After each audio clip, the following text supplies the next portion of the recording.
What's going on, fam? Welcome back to the channel. I hope you've been well.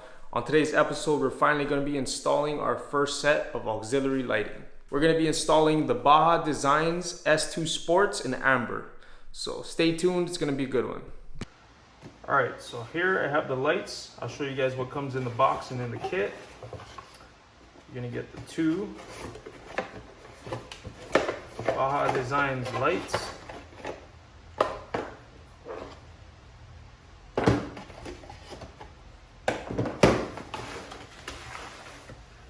And right here we have the wiring harness. These are just some 2-carriage bolts. I'm going to be mounting this in the Prinsu rack, so this is how I'm going to be mounting it. But you have the wiring harness, has a switch on it, the relay, and the plug to connect to the lights. Finally, we have the mounting hardware for the lights, so you can mount them wherever you need to put them. So because I'm going to be mounting these lights upside down, this Sport logo and the Baja Designs will actually be upside down. So what I'm going to do is take off these 4 screws, flip the plate around, that way it's just looking correct. Alright, so now that we have everything facing the correct way, I'm going to go ahead and install the mounts. For me, I'm going to have them sit a little further back, so this mount, the long end is going to be pointing with the light. If you have it like this, it'll push the light a little further out from where you're mounting it. So for my sake, I'm going to run it like this. To install this, it's going to be one of these little locking washers and then the bolt through it.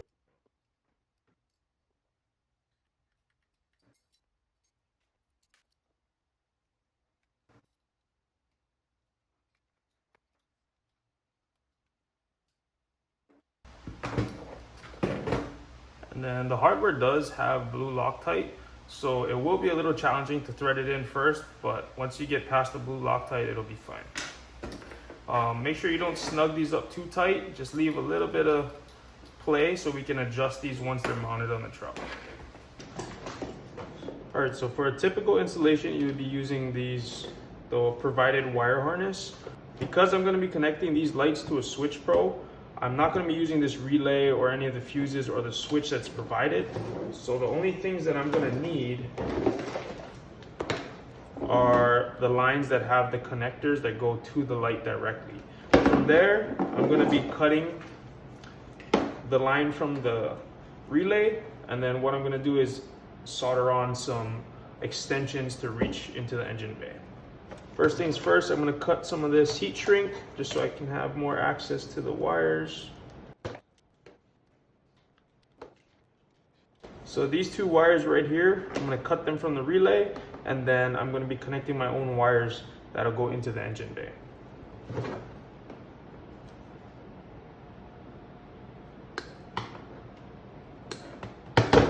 Side note, I am leaving a little bit of space just in case I ever want to reuse this harness or need to use it for something else. I have some room to splice the wires into.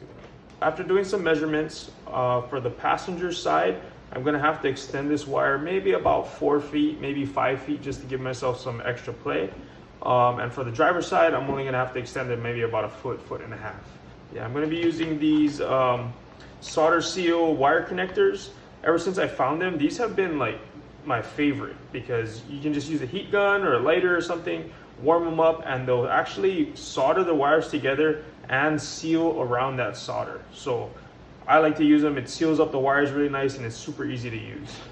All right, so I'm gonna go ahead and start prepping these wires, and then I'm gonna put connectors on one side, and then I'm gonna put the solder points on the other side.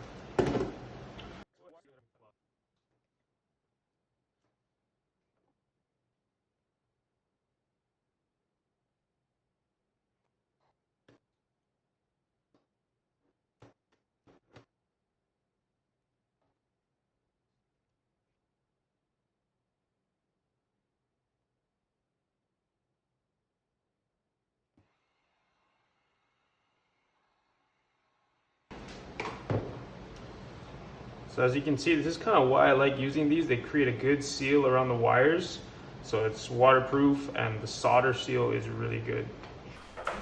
All right, so for this part of the install, what I'm going to be doing is taking off the 2 Torx head bolts here And then I'm gonna slide carriage bolts on the bottom bar because there's no gaps like how on the sides have.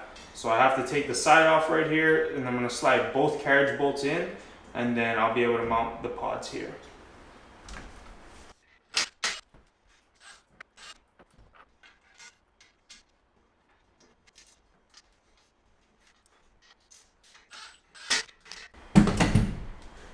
Just a quick note, make sure you slide both carriage bolts in from the same side. Don't take off one side, slide one in, and then take off the other side and slide that one in, because you're just wasting your own time. So, because you can slide this carriage bolt all the way across the other side, and then you only have to unscrew one side. The next part, what I'm gonna do is I found these washers. They're kind of like some wide washers. I'm gonna put those on the bolt first, just so the bracket for the light is not sitting right on top of the rack.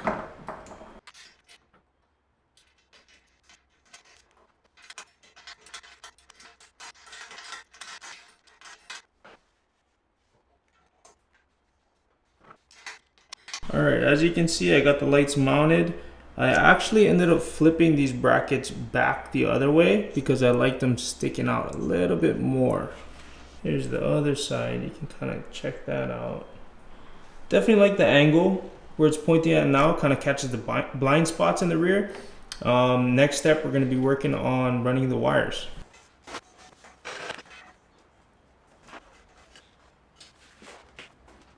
So here's a quick look, and you can see how I ran the wire. I kind of left a little bit of slack here just in case I do move the light, but I just zip tied them along the side of the rails on both sides.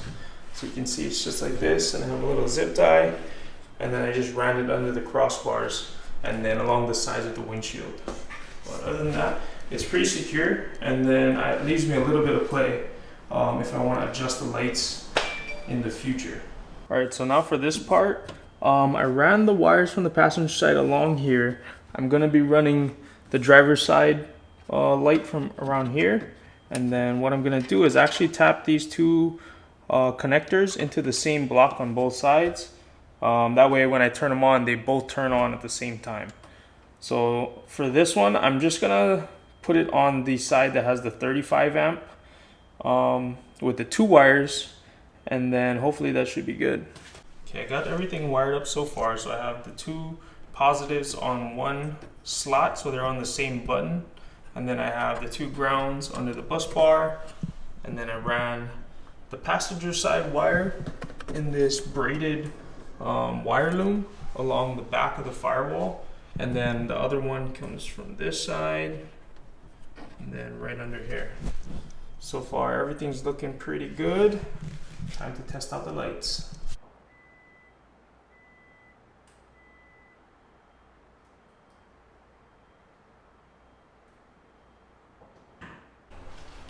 Alright, so you can see that they're all mounted up. Be good for using it to reverse, just to get some extra light behind the truck. So you can kind of see. It's hard to tell how bright they are, but they're a good amount of light.